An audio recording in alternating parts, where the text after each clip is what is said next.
Willkommen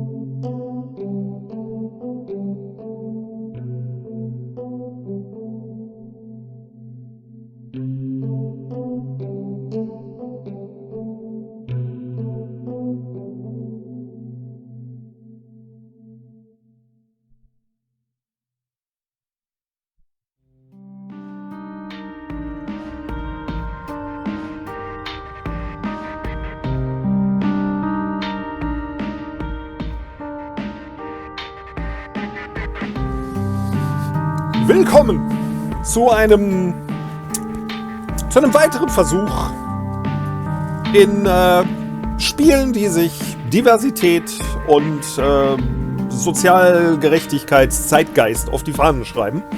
Wer mich kennt, weiß, dass ich diesem Zeitgeist recht kritisch gegenüberstehe. Und ich versuche diese Spiele dann immer zu nutzen, um klarzumachen, warum. Denn es geht mir wirklich nicht darum, einfach nur die Idee von Diversität zu dissen. Sie funktioniert, wenn sie irgendwie in Storys eingefügt wird, die an sich interessant sind. Sie funktioniert sogar, wenn sie das Hauptthema eines Spiels darstellen. Aber es ist halt immer die Frage, will man Preaching to the Choir, was sagt man da im Deutschen? Ja, will man den Leuten einen Gefallen tun, die das sowieso schon mögen, schön und gut? Oder will man Leute irgendwie überzeugen, dass Diversität in dieser Form irgendwas Gutes ist? Wenn es Letzteres ist, muss man das auf eine bestimmte Art und Weise tun. Ansonsten hat man halt irgendwas, womit man einfach nur Leute vom Kopf schlägt und provoziert und so. Dating-Games sind überhaupt was mich sehr interessiert, weil es soziale Interaktionen sind. Und mich interessiert sehr, wie soziale Interaktion funktioniert als Computerspiel. Wahrscheinlich sehr gut sogar. Ja, man kann was lernen daraus, wie man kommuniziert und so weiter. Aber okay, schauen wir mal, weil ich habe noch nicht viele Dating-Games gespielt. Nicht eins, ehrlich gesagt. Malik Patterson, Manager at Bob Eyes. Men stay in touch with the girls they never should have cheated on and get mad when they file a restraining order. Trash-ass Mixtape. Kill your producer. Kann ich hier jetzt Sachen einstellen? Achso, ich kann hier jemanden aussuchen. Inaya Saifi, Food Scientist. Und Theater Teacher. Man sieht so ein bisschen, in welche Richtung die Jobs hier gehen. Der Mann ist Manager, sehr schön. Sie ist Wissenschaftlerin. Food Scientist und Theater Teacher. Daraus würde die Welt wahrscheinlich bestehen. Ja? Die sogenannte B-Arche, wer Douglas Adams gelesen hat. Men stay in touch with the girls they never should have cheated on. Das sind Sätze, Moment, sie hat dasselbe hier stehen? Nee, okay. Was hat... Fangen wir hier an. Food Scientist, Original Croissant Dropper, Stim Blogger during the height of 2014 Bumbler. They say blocking is the best way to win an argument, but that's just cowardice talking. Da hat sie wohl recht. Moment, darf ich sie sagen? Ah, sie hat auch they, ne? Als Pronomen, wie ich sehe. Liked Spamilton before it was cool, no longer likes Spamilton. Bitches be singing all the time and wonder why people call them birds. Ja, ich nehme natürlich den Mann, um das Patriarchat zu unterstützen. Wie kann ich das machen? Confirm. Moment, ich kann... Hier, doch, ich kann Confirm drücken. New struggling single in your area. Start date. Ich will mal gucken. Nein, der sieht mir zu ähnlich. Deswegen will ich ihn nicht. Moment, ich habe Nein gesagt, oder? Was muss ich hier machen? Date select. Back. Ich wollte den nicht. Ich wollte jemanden, der mir unähnlicher ist. Confirm war schon okay. So, schon wieder der. Start Date? Das wird ja wohl Ja heißen. Und das hier wird Nein heißen. Ich will jemanden, der anders aussieht als ich. So, Send. Was habe ich denn jetzt gesendet? This is the demo version. Full routes can be played upon purchase after release. Schön. War's das? War's das Demo? Was passiert hier? Befriending another man, written by Content Warnings, Homophobia. Das ist zumindest fair, ne? Wenn ich hier, wenn schon Trigger Warnings kommen, dann soll ich auch, wenn ich mit Schwulsein konfrontiert werde, muss das auch eine Trigger Warning bekommen. Dann natürlich auch mit Hetero sein. Keine Ahnung. Am besten Trigger Warnings vor allem. Ne? Hier sehe ich zum Beispiel einen Schalter, wo man Dinge kaufen kann. Ne? Wenn ich Social Anxieties habe, ist das nicht gut. Ne? Here's the thing. After the whole BVS fiasco, you realize you never actually bought those diapers and your baby mama has not only been threatening to report you to CPS, but also threatening to key your car and rob you dry. CPS ist Child Protection Service. BVS, keine Ahnung. Usually, you would call her bluff, but she knows where you live, where you work, and the studio you rent out for sessions with your homies. So the possibility of her doing it is pretty fucking high. So instead of playing uncle with one of the craziest women you have ever met, you send her back that $100 that was supposed to be used for diapers. She wins this round, but if you catch her on B-Nap with a new set, you're on that ass. Bin ich zu alt? Verstehe ich nicht so ganz, was hier los ist.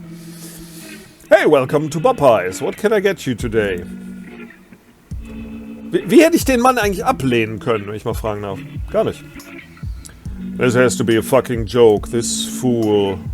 You hate how you seem to be running into strangers a lot more than usual. You live in a Jersey fucking city.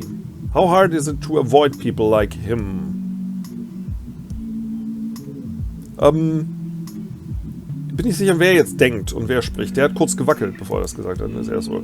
It isn't like the city isn't crawling in fucking e-boys. Professionalism is the key to keeping your status as a manager. Fine. Da, der wackelt. Das heißt, you can do this. This man doesn't seem to be listening to you. How fucking rude. You clear your throat once more, repeating your regular greeting. Welcome to Popeyes. What can I get you today? What can I do you for? Will you wait 1 second? I haven't even had the chance to examine the menu yet. Fine, fair. You have to be nice to every customer, no matter how much they have insulted your intelligence in the middle of a BVS pharmacy. You're in power now. If he wants to be a dick, he can be a dick, without the delicious goodness of Popeye's chicken. You're a hypocrite. You haven't had the food here in years. The smell itself is repulsing. Working for the man. Das System von innen bekämpfen. Yep, sure. Can't be ordering the wrong set of chicken strips or else the world will implode. Wenn so einer mit mir reden würde als Customer, dann... Naja. Do they pay you to start this pleasant chatter with your customers? Ich spreche ihn übrigens nicht tuntig, weil ich mich über Schwule generell lustig mache, sondern über diesen hier. Ja, weil er wait a second, das ist tuntig, sorry. Nah, you will make this man's life a living hell. You're speaking to someone with 3 masters under his belt, you know. Aber sie lachen sich an, ne? Sie scheinen sich zu verwöhnen. Ne? 3 masters, ne? Welche masters, ne? Kennt jemand noch den Spruch von Aleister Crowley? I obey 3 kings, drinking, smoking and fucking. Sehr underrated, finde ich. This is a family-friendly establishment, my man. Can't be mentioning that shit when there could be kids around. Like, damn, we get it. You're a bottom. Bottom, Jesus fucking Christ. You've been hanging around entirely too many gay people lately. What? Wait. Are you implying that I meant... You raise an eyebrow, leaning against the counter as you look him dead in the eye. Beside him, there were only a few seated customers around. Bin ich der Einzige, der es verstanden hat mit Masters Under the Belt, also den Doppelsinn davon. Ja? Bin dem Spiel gewachsen, wie es scheint. Your coworkers are probably fucking around in the back. Not that you really give a shit. It's post-lunchtime. I would hope you know that that is not what I meant. Oh, egg on my face, Given the lack of intelligence you've displayed thus far, however, I am afraid you meant it with sincere intent. Your hand comes up to wave him off. You really don't hear it. You choose not to hear him degrade you. That shit is only cool in the bedroom, not in your workplace. Die Musik nervt. Ein bisschen. I should talk to your manager about this blatant disrespect. Tough luck, man. I am the manager. Boing. Laughter fills the room, taking a step back from the counter as you attempt to regain your composure. Professionalism at Popeyes is key. Ja, nicht wirklich, ne? Würde ich sagen. Außerdem ist das ein Franchise-Unternehmen, ne? Da muss er halt nicht mit dem Manager sprechen, sondern mit dem Franchise Public Relations-Typen, ne? Und sagen, hier, der Manager ist nicht geeignet für euer Franchise. That doesn't stop you from letting another chuckle out as you calm down. Oh! Malik, 4. This stranger, 2. Das Leben ist ein einziger Kampf. Ne? Auch im Diversitätsrausch, ne? Sind wir zwar alle gleich, aber müssen trotzdem einander bekämpfen. Ne? Mit Worten natürlich. Nur mit Worten. Nicht, dass wir das Kapitol stürmen oder so. Talk away. How's my disrespect for you so far? 11 out of 10? You will make this man's life a living hell every way you can. He messed with you. It's only right if you do it back. Es gibt ja keine Möglichkeit, hier rauszugehen und zum Subways gegenüber zu gehen oder so. Revenge isn't revenge if you care. You hear Yolanda's voice sing to you in your ear. Fuck that, you don't care. You've never given a shit about anything in your life. Deswegen hat er es zum Manager gebracht. Why else are you 26 working a dead-end job? Because you don't care. All you care about is the music. And this bitch of a man being rude to you has nothing to do with your music. It isn't like he's some producer guy. Shit, maybe he is. I would give it a solid 7. Only a 7. I got up. Was hab's übersehen. He gives you a smug smile, and you realize maybe this is just the guy you called on his bad day. He didn't nearly pass out in a BVS pharmacy. Maybe you were. What's BVS? Maybe you were being too harsh on this guy. He doesn't seem to have many friends. Maybe missed a class or two when he comes knowing boundaries with strangers. Ja, genau, ne? So der Style, in dem er sich kleidet, ne? So ein Asperger-Typ, ne? Fine, you'll ease up. For now. Das gebe ich dem, ne? Perhaps you'll gain points if my order is satisfactory. We'll see. Been keeping track since we met. I got 4 points, you got 2 on me. He makes a face. Ich sehe übrigens so eine riesige Schlange, die sich hinter ihm bildet, jetzt gerade. Get on with it! Faggot! Wäre so eine Möglichkeit. He makes a face, you're unsure what to take of it. It looks like he's kind of shocked that you've been paying attention to him. Shit, maybe he really doesn't have any friends. You gotta order first, in case you were waiting for permission or something. I'm still looking. So he's one of those customers. Alright, fine. You don't have any work to do. And you really haven't checked Bitter all day. Bitter ist sowas wie Twitter, vielleicht? Fuck this corporate shit. Your phone is up as you scroll through your timeline. Making sure your brightness is dimmed low in case one of your coworkers walks past and you scroll past some porn. Oh Mann, der kennt echt keine Grenzen, ne? Der lässt sich kein X für ein U vormachen. A chicken sandwich meal, please. Sure thing, man. Chicken, eh? Walk, walk, walk. Nee, was sagen Sie mal bei The Room? You're a little chicken. Beep, beep, beep, beep. War das so? War das so? You toss your phone aside, not really caring where it landed. It's already cracked as shit anyway. It's not like you can break it anymore. Ne? Die Logik. Ne? Wenn das kaputt ist, kann man es nicht noch kaputter machen. He pretends not to eye your discarded phone as he pulls out his payment. Wahrscheinlich in die Fritteuse gefallen, ne? You notice the quick look of judgment on his face before he ultimately shuts it down. Huh, that's unlike him. At least as long as you've known the guy. Für 5 Minuten oder so, ne? Will that be all today, sir? Why the fuck did you just call this e-boy Sir? Ew, what the fuck? Huh? Did you assume his gender? Their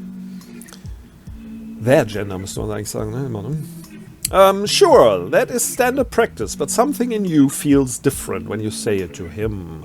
Ooh, not the time. Yes. Yes. Thank you, Malik, for your service. You're treating me like a veteran or some shit. Gonna die if I don't get you this chicken. You're alive in my hands. Good song title. You write that down on a receipt to remember later. I meant it, alright. Take it or leave it. Sure, sure. Boah, meine Güte. Haben Leute echt so viel Zeit da draußen? Sind das die Leute, die immer noch rausgehen, auch wenn Corona uns gezeigt hat, dass wir besser drin sind? Quatschen die ganze Zeit und führen so Repartees, ja, und fühlen sich vielleicht besser so, als die ganze Zeit irgendwie auf TikTok seinen Status zu posten und keine Ahnung. Deliver the chicken to him personally. Have one of your coworkers bring his food. You got better things to do than deal with this asshole. You decide that you should actually do your job and have one of your coworkers actually do their job. You're the manager of this establishment, for crying out loud! You could be in your office writing bars instead of continuing to be insulted by this person whose name you don't even know. You know what, Kamarai? Come deal with this. Okay. The order is already placed and the ticket has been printed out to be served. You hand it over to her before trailing off into your office, tossing your hat aside as you take a seat in front of your computer. This place is a fucking mess and you know you're going to have to deal with it eventually. But you really don't give a shit enough to be asked about that right now. Instead you open the Word doc with your current song, rapping quietly as you tweak a few things. Also wenn ich Manager bei Popeye wäre, würde ich mich fragen, warum ich den Typen hier engagiert habe. Ja, vielleicht hätte ich doch lieber so einen White Boy nehmen sollen, so einen Gabe aus dem Office, ne, der einfach völlig anal irgendwie seine Arbeit hier macht. Und nicht in dem Sinne. Denn viel getan wird hier nicht in dem Laden, ne? Minutes pass as you realize you've been rapping the same bar. Your mind isn't there here, but on the man you just had to deal with. Why can't you get him out of your mind? It isn't like he's attractive or anything. Well, shit, okay, maybe a little. His hair looked soft, touchable. And the way he tucked his shirt... What the fuck? I'm in love! And the hills are alive with the sound of music. Why are you daydreaming about a man who called you stupid? You should hate him. He was a dick to you and insulted your intelligence. You sigh, leaning back in your chair as you stare up at the ceiling. You should go talk to him. You don't even know his name. The restaurant is empty, sans him sitting by himself in the corner. You watch him for a moment. He presents himself with such grace, almost as he's royalty, something you can't help but laugh at as you walk up to him. I've met you twice and don't even know your name. Gonna tell me, or do I have to tickle you? To call you the e-boy with the 3 masters? He lets out a quiet laugh as you approach him. Huh, why did his laugh just give you butterflies? I suppose I owe you at least that. I'm Arihi Cooper. Arihi Cooper. Well, Arihi, look at you, sitting there all alone. Don't you got a girlfriend or something? Wenn er Arihi Cooper heißt, ne, dann hat er einen typisch Wasp-Vater, einen alten Iren wahrscheinlich, ne, und seine Mutter ist Afroamerikanerin, ne, und sie hat die Hosen an, im wahrsten Sinne des Wortes, ne, weil sie die Vornamen aussucht für die Kinder. Kann man daraus was ziehen, ja, dass vielleicht auch die Konservativen, die dann irgendwie zusammengefunden haben, vielleicht irgendwie einen guten Einfluss hatten generell. Es wird die Zukunft zeigen. Wahrscheinlich nicht meine. Ja, in 30 Jahren bin ich tot. Spätestens. Und dann werden die Leute sehen, was heute aus den Kindern wird von den schwulen Pärchen. Okay. Well, Ari, look at you. Sitting here all alone. Don't you got a girlfriend or something? Girlfriend? Girl? Kinda depressing, don't you think? He gives you a dry look as you pull up a chair to sit with him. You know you could have easily sat across the booth from him. But where's the fun in that? I'm a marriage counselor. Dating is the last thing I want to deal with outside of my session. Are you married? He takes a quick glance at your hands, resting on the table, letting out a laugh. Of course you're not. A man as insufferable as you wouldn't last in a relationship. Ouch. He has a point. Your longest relationship was about 5 years and ended when you were 42. 42. Gut. Ever since dating hasn't really been your thing, you could never get past that talking stage with women. Dating with 2 kids isn't ideal. Wow. First of all, you're a dick. I have 2 kids and dated a girl for 5 years. I know something about relationships. Bullshit. Prove it. Prove it? How are you supposed to prove that you dated Alice for 5 years? Sure, you can pull up pictures on your Instagram of the 2 of you with your kids, but you could always say it's photoshopped. Haters will say it's photoshopped. You think quickly, realizing the only way to get him to believe you is by doing what you do best. Zip! Also, flirt. Would someone who hasn't been in a relationship do this? Moment, sind das jetzt die beiden? Das sieht so anders aus hier an der Stelle. Okay, das ist einfach nur die Grafik, ne? You don't think, you never do, but especially right now as your body goes on autopilot as you move to sit beside him, your hand coming up to gently caress his cheek, thumb running along his cheekbone before you lean in to kiss him. What? Why the fuck did you just kiss this man? Excuse me while I kiss this guy. You realize you're in way too deep now and decide the only best possible option is to stick with whatever plan your conscience comes up with, pulling away slightly to take a look at him and gather his reaction. He looks surprised, not disgusted or annoyed like he typically does. His cheeks are flushed, and he doesn't seem to move away from the 3 inches you gave him. Neither of you speak instead. Neither of you speak instead. You just stare at each other in disbelief of the fuck shit you just pulled. Ja, wie stehen denn bitte hier LGBTQIA+ Mitglieder zu Sexual Harassment? Was wäre denn, wenn ein Mann jetzt einfach eine Frau geküsst hätte? Das wäre eindeutig Rape. Ja, nicht nur Harassment, das wäre Rape. Und hier?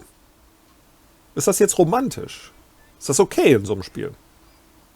Was ist, wenn ich hier so ein Spiel mache, wo der Manager irgendwie eine Sekretärin, die da kommt und was essen will, ne? Die einfach küsst, ne? Weil er denkt, ja, die ist sexy. Ich weiß auch nicht, was für mich gefahren ist. Ja, der Harvey Weinstein-Simulator. Why did you do that? To show you how I pull my moves in relationships. What? Didn't like it? Tough luck. Doesn't give you a verbal response. Ja, seine Zunge hat wahrscheinlich nach, was war es, Thunfisch? Nee, Chicken Salad geschmeckt. Ne? He just sort of stares at you for a moment, almost as if he's thinking or having a crisis. He still hasn't moved any further away from you, so maybe that's a good sign. Maybe you have royally fucked up. Ja, ich fänd's jetzt sehr originell, wenn der Typ die Polizei holen würde und ihn wegen Sexual Harassment anklagen würde. Ja, und der seinen Job verliert und seine Rap-Karriere sich an den Hut stecken kann. I didn't hate it, it's just been a while. No, I mean, didn't hear that. Ah, fuck it. Und schon setzen sie wieder und knutschen. He puffs out his cheeks before closing the small gap between you two. Wie hab ich mir das vorzustellen? So. His hand moves to rest on your shoulder as he pulls you closer, and the panic you are having right now, you're sure he can feel it against his chest. Your heart is running 1,000,000 miles per minute. You wouldn't be surprised if you keeled over right now. Okay, kissing. Yeah, kissing. You've done this plenty of times with many different women. So why would it be any different with a man? His lips are soft, really soft. You find yourself melting into them as you return the kiss. He presses shallowly against you, like he has to get used to the feeling before going any further. Would be weird as hell to start making out with a guy in this situation, despite that some part of you betrays your brain by wanting it. Wenn es jetzt so diese Pornospiele, die leider nicht mehr so leicht zu kriegen sind auf Steam, würden mich nämlich auch interessieren. Sind ja auch Social Interactions, wenn man so will. Laufen die auch so in die Richtung?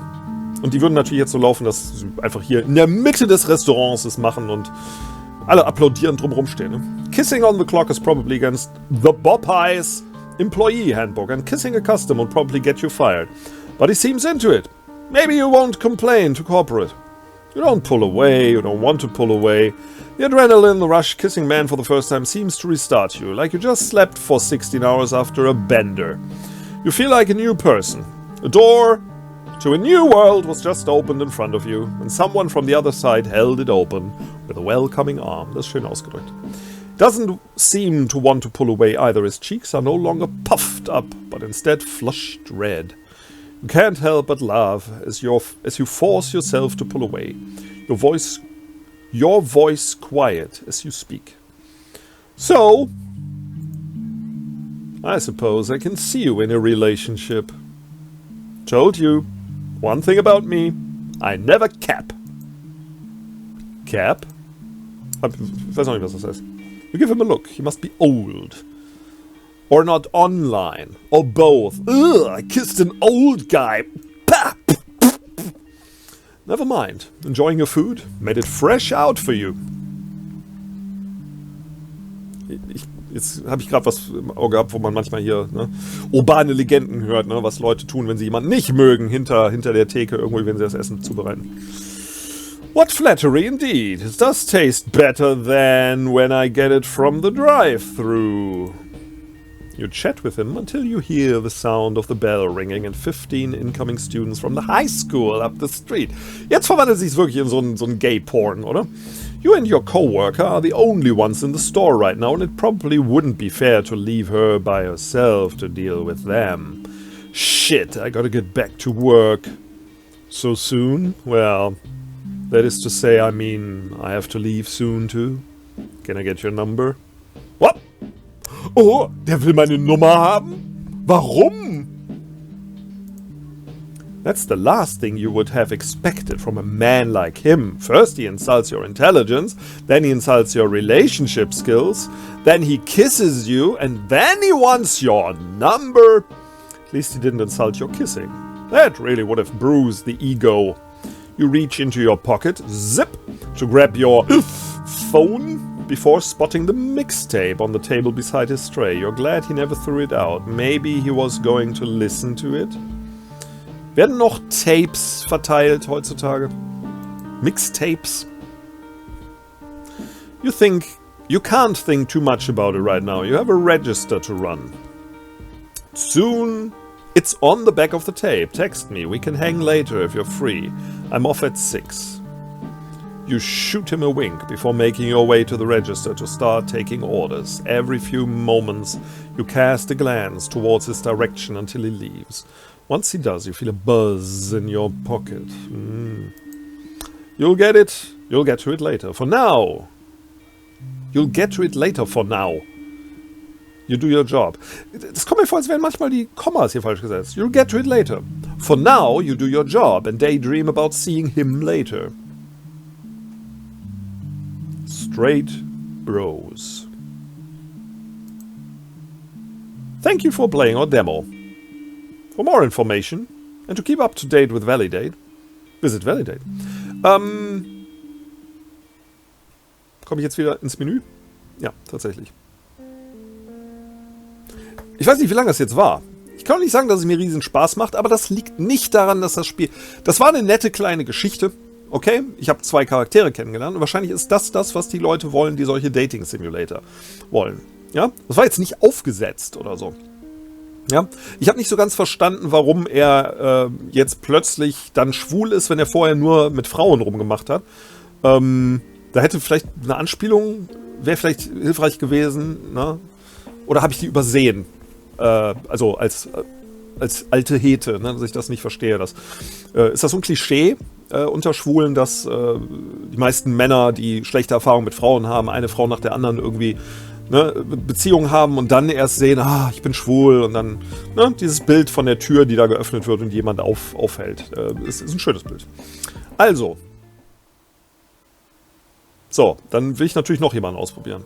Food Scientist. Nee, sorry, Theater Teacher, Food Scientist. Mach mich neugierig, was das beruflich ist. Okay. Gucken wir hier auch noch rein. New struggling single in your area.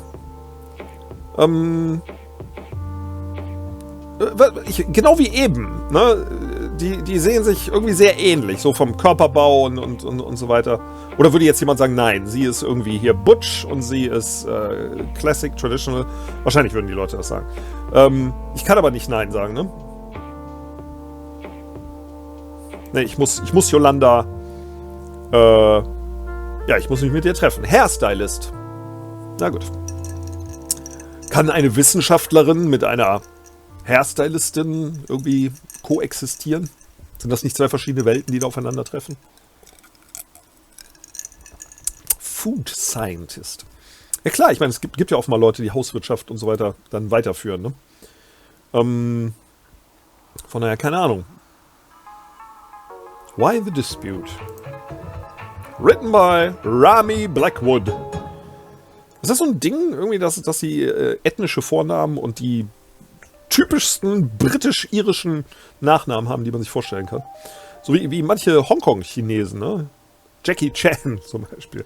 Oder John Woo. Yolanda's apartment is nice. It looks about the way you expected it to. You check out the small stack of books on the side table while Yolanda goes into her room to grab her phone charger.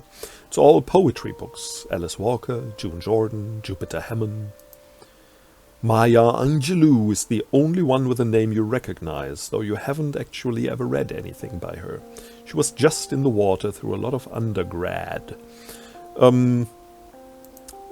Es ist übrigens jetzt das Internet und die ganze Szene und so weiter. Ist das die Chance wieder, dass Gedichtbände wieder das große Ding werden? Ich würde mich ja freuen. Ich mag selbst Gedichte, aber ich verstehe auch, warum Leute Gedichte hassen. Von daher sind Gedichte immer so das gewesen, wo man nie groß mit punkten konnte. Yolanda comes back in with a charger and a little baggie. You smoke? Not really. I used to. But I'm not actually that good at it. I suck at inhaling. Ich bin nicht gut im Rauchen, das ist zumindest mal originell. It also makes you paranoid, but you don't really want to talk about that. I got edibles actually. I don't smoke much either. Or at least I try not to. I got edibles? Was? Essbare Zigaretten? Ich bin intrigued. Okay. Say it before you can talk yourself out of it. Honestly, the paranoia usually isn't that bad, and it's not like you're gonna do much damage here. Usually when you get paranoid, half of it comes from doom-scrolling. Ich merke gerade, dass ich, wenn ich klicke, dass das schneller ausgefüllt wird. Es sind Kaugummi-Zigaretten. Eat the whole gummy. Na klar, ich brauch Stoff. You eat the gummy she offers you and sit down on the couch. It's a way nicer couch than yours, and you doubt anyone has spent all day on it lying around sweatily. Yolanda puts on some music, something cool and trippy that you're neither cool nor trippy enough to recognize. She sits down next to you, notices you looking at her stack of books. I promise you I read them. They're not just there to make me look smart. Okay. I mean, you do, huh? Look smart. Yolanda laughs. Schon nervt die Musik wieder. Ein bisschen. Leider. Oh, hey, thanks. So do you? Hey, thanks. That's the nicest thing anyone's ever said to me. I'm a scientist. Well, the nicest thing anyone has said to me today. Yolanda snorts and opens a can of La Croix. Oh, do you want one? Just people make fun of me for drinking it, so I always forget to offer. Ja, Moment, ich bin hier zu Gast. Kriege ich dann nicht generell was zu trinken angeboten? Du machst hier eine Dose auf und lässt mich hier sitzen, ja? I'm good. I think La Croix tastes like a vague suggestion. But you do you. You do you. See? Everyone is so mean. Yolanda would drink La Croix. She just really seems like the type it fits her perfectly. Whatever that type is, you're not actually sure. Gibt es das? La Croix? Und was ist es? You wonder vaguely if you are her type, but then you reason that it doesn't actually matter. But like, of course, you're not. You don't really think you're anyone's type. Deswegen bist du auch auf einer Dating-App, ne? But of course it doesn't matter, because you don't care. That's not why you are here. Jetzt kommt die Serienmördergeschichte hier raus, hoffe ich mal, ne? Fuck, you've just been staring at her like an idiot. You good? Yeah, I was just thinking. It's actually super easy to make infused seltzer. Like agua fresca. Like just sparkling water and fruit. It tastes way better than the stuff you get in cans. Nichts! Nichts, was jemand selber macht, schmeckt jemals so gut wie Zeug, das man kaufen kann. Das ist meine These. Ja, immer wenn das gesagt wird, oh, das ist übrigens selbst gemacht, sage ich, merke ich. Danke. Not that there's anything wrong with getting stuff in cans. I should do a show on agua fresca, now that I'm thinking about it. A show? Ah, die Art Wissenschaftler. Ich filme mein Essen, na, und Mukbange eine Weile. Und das macht mich zur Wissenschaftlerin. Ne? Das schmeckt ein bisschen kalt und ein bisschen süß. Ja, es ist Pepsi Max, aber die Eiswürfel sind so ein bisschen reingeschmolzen. Das heißt, es ist weniger Sparkling und ein bisschen wässerig. Ich selber mag es nicht so gerne, hätte schneller trinken müssen, aber vielleicht mögen es andere. Schaut auch beim nächsten Mal zu. Gebt mir ein Like, ja? A show? Oh, I have an Instagram channel where I do cooking lives. Cooking lives? Stuff like that. Cooking live und Mehrzahl ist cooking lives. You pull out your phone and bring up your page. You've got a ton of comments that Alex hasn't managed to go through yet. And a couple DMs, people trying to correct your technique, calling you a bitch or offering you bad promotional deals.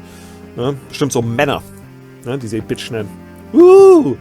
She takes your phone and flicks through your gallery. Ist das ein Ding? Soll ich das auch machen mit meinen Let's Plays? Ich habe seit zwei Jahren einen YouTube-Kanal, 300 Videos plus oder so. Ich mache keinen Bohai drum, ne, aber ich bin schon ein Influencer. Am nächsten Mal versuche ich das, irgendjemanden zu beeindrucken. Egal ob Mann oder Frau, egal ob sexuell oder nicht. Mal gucken. She takes your phone and flicks through your gallery.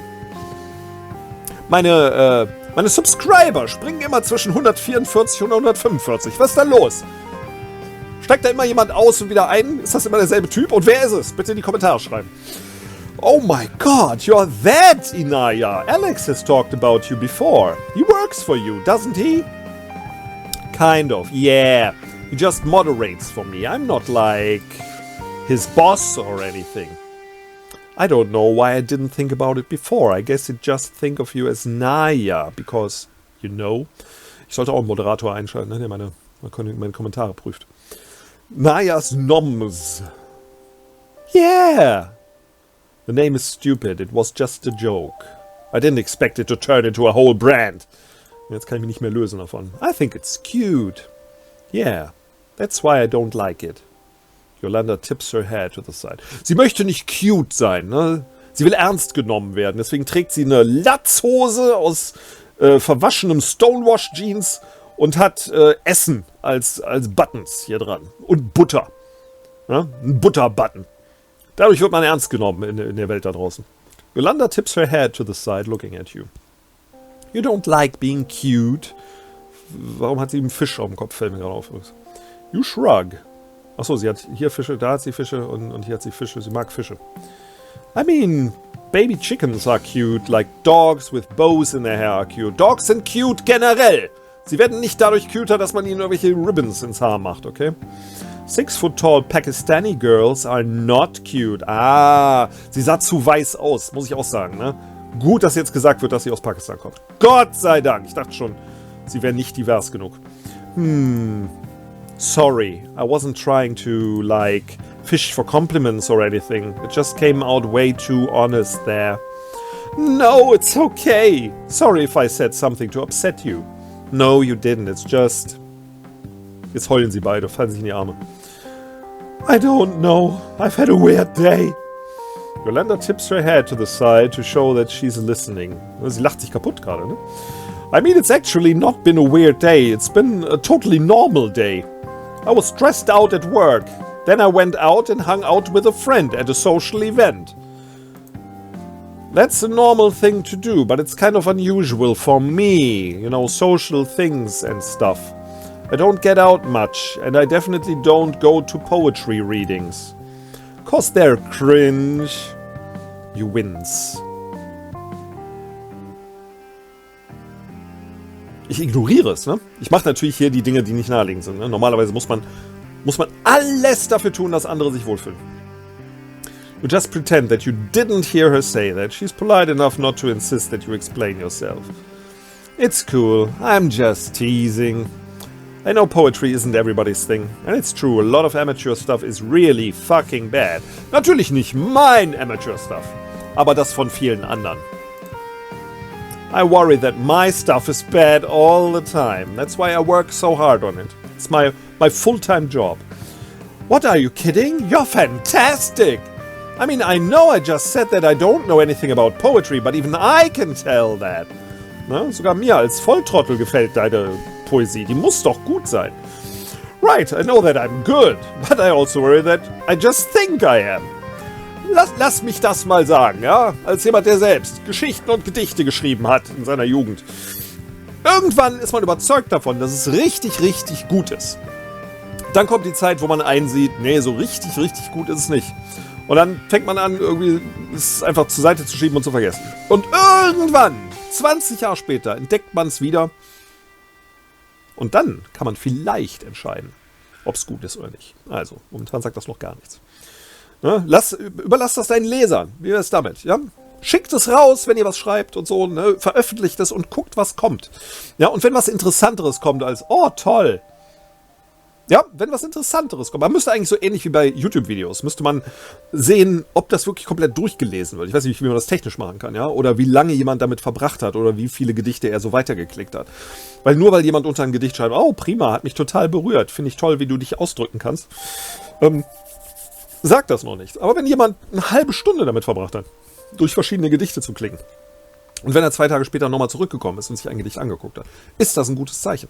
Und solche Leute respektiere ich, ja, die es schaffen, irgendwelche Leser, auch nur 1 oder 2, so längere Zeit zu fesseln. Das ist eine gute Sache. Like, am I actually just like that girl with the bird-fucker boyfriend? I think I'm being real deep, but actually I'm just bored. So, ich habe weitergeklickt. So, war nicht Absicht, aber passte gerade. I understand that. I guess my job never really has me asking that, cause obviously there's people willing to sub and donate. So I know people like my stuff. Sollte ich auch noch einen Donate-Button einfügen bei meinen Videos? Das wäre doch was. Wenn einer einen Euro donatet, kann ich sagen, ne, ich habe Leute, die mich unterstützen online. Das wäre eine schöne Sache. Vielleicht packe ich meine PayPal-Dings hier drunter oder so. But then, that becomes the whole way I have to tell if I'm doing good, right? Den Satz habe ich nicht verstanden. But then, that becomes the whole way I have to tell if I'm doing good, right? Like if the subs go down, I think, well, I'm not as good as I used to be. If that makes sense. Ja, vielleicht hat sie recht. It makes sense. Bla bla bla, big economy, bla. Yeah, ich verstehe schon. Yolanda's hand is between the two of you on the couch. Without meaning to, you've inched closer together. Wow, okay. This hadn't been a plan, but whatever. Almost without realizing what you're doing, you start tracting your fingers across the back of her hand, appreciating how slender her fingers look beneath yours. Yolanda, Na ja. Wow. You're more stoned than you thought you were. Oh, das ist aber ein Downer. Wenn sie was geraucht hat oder haben vorher. See, this is why you don't fuck with edibles. It always feels like nothing and then like you could communicate with the squirrels that you... Oh, jetzt verstehe ich. Ich bin so naiv. Ich bin so naiv. Also, die Edibles. Ne, es ging schon um Rauchen, aber wenn jemand nicht raucht, dann kann er das essen. Und das sind die Edibles. Ne? Ich habe keine Ahnung. Geht's hier um Drogen? Und jetzt wird geküsst. Kriege ich jetzt ein paar Gedanken mitgeteilt, wie in dem Ding davor mit Malik und Alihi. War das der Name? Ahili. Kann das sein? You kiss her before you can think better of it. She makes a brief noise of surprise before her mouth opens against yours and she leans into you a little. As you could have predicted, her mouth does not taste like anything, because neither does La Croix. She makes a little sigh, like a capitulation, like a shrug, and climbs into your lap.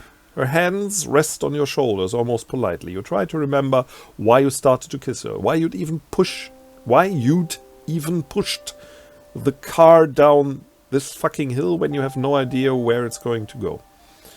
Not that you don't know what you're doing, you've hooked up with girls before. But you can see this trajectory as plain as day. You'll kiss some, maybe mess around, and then what? It'll be awkward. You're going to fuck it up. Perfectly good friendship, and you've gone and ruined it by starting down a road you're not prepared to drive down. Dann steht sie auf und knallt ihr eine und haut ab. Na, wer bin ich denn? Wie Groucho Marx in Marx Brothers im Krieg. Ja, egal. A road you're not prepared to drive down.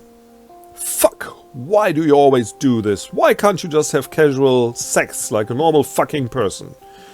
And then I go and spoil it all by saying something stupid like I love you. You pushed Yolanda to the side. Tatsächlich. Roughly juggling her off your lap. What the hell? You don't have an answer for her because you don't have an answer for yourself. You thought you could get through tonight without making a total tool of yourself. But apparently even that is beyond you. You can't even make a good goddamn friend anymore. Grabbing at your phone, you manage to rip the charger out of the wall and fling it halfway across the wall. I'm sorry, I have to go. I shouldn't have. Just sorry. You leave the way you came. Everything goes streaky, blurred, as you take the steps two at a time, fumbling open a ride-share app. You're crying, and you don't know why. This isn't even the first time you've done something like this before. Run off like someone did something really awful to you, when the only awful thing that happened were the possibilities in your head. Out on the street, you wait for Yolanda to come after you. Not that you want her to. Well, maybe you do. Maybe you desperately want her to chase you down and ask what's wrong and hold you while you cry, like this is a movie. She doesn't. God, you're so fucking stupid. That was so dramatic. You're an idiot. This Edible Got Hands. Interessanter Titel, wie ich finde. Und ein hübsches Bild. Finde ich. Okay! Okay. Also. Ich werde das dritte jetzt nicht mehr spielen. Einfach reicht mir so als Einblick. Und ja, mein Ding sind solche Dating-Spiele nicht. Ich habe noch welche auf Lager tatsächlich, die ich irgendwann spielen will. War dieses Taubenspiel, Heartful Boyfriend, war das eigentlich ein Dating-Spiel? Es kam irgendwie nie dazu. Ne? Es war weird, ne? Wer sich's mal angucken will. Findet es irgendwo in meinem Archiv. Aber ein paar habe ich noch. So, was sage ich jetzt hierzu? Das ist gut. Für das, was es ist. Mir wird dieses Diversity-Ding nicht um die Ohren gehauen. Ne? Es ist... sind interessante Konstellationen. Es gab kein aufgezwungenes Happy End hier am Ende und ist nicht zu lang und gut geschrieben, würde ich sagen. Von daher, ich überlege gerade, ob es, wie ich eingangs gesagt habe, ja, ob es mir irgendwie die Idee von Diversity näher bringt oder sowas in der Richtung. Wenn dann auf die angenehmste Art und Weise, die, ich werde nicht müde zu betonen, auch in den 80er Jahren schon mir schwule Leute nahegebracht hat. Nämlich einfach zu sehen, wie die drauf sind und was sie so machen und dass sie ganz normale Dinge tun.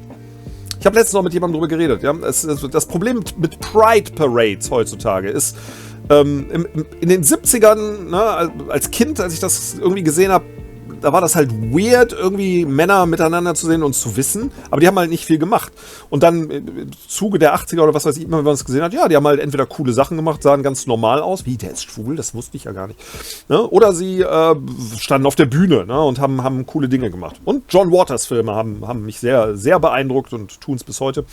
Aber wenn ich heute Pride Parade sehe, dann ist es halt, wir wollen irgendwie anders sein. Und zwar in your face anders. Und wir wollen möglichst viele Dinge tun, die euch anpissen, ne? die euch so richtig provozieren können.